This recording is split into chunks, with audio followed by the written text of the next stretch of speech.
Hey, it's Craig Chemay from ClearStarMedia.com, speaking on behalf of ExpertVillage, and today we're learning all about YouTube, how to get on it, how to put your own video on it, and how to navigate through their website. It's very easy. Again, you just go to YouTube.com, and of course, one of the things I clicked on was this tab at the top called Videos. Now that tab, as I said in the last segment, allows you to sort by different things. We clicked last time Most Viewed, Time Today, and all categories. If I were to change this to this month, I can see the most viewed clip based on this entire month. Now, if you want to go by rated, that means that it's not necessarily something that somebody clicked on, but they rated it. You would click on top rated, and then again, you can click for this month, for all categories, or what have you.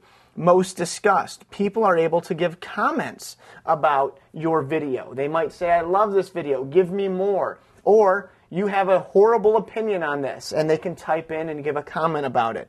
And of course, you can go and search by there. Another way to go is by category, and that's this tab at the top.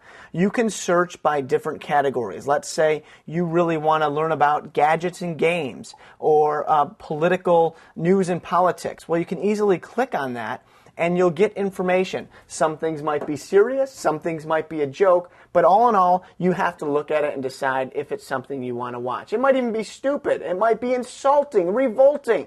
That's the power of YouTube, and that's the power of living in America and having the freedom of speech, something that you should be very proud of to have in this country. And in the next segment, we'll look a little bit more into YouTube, and of course, stay tuned, because coming up in later segments, we're going to show you how to take your video and put it on YouTube. Who knows? You might go viral. What does that mean? Well, we'll find out next segment.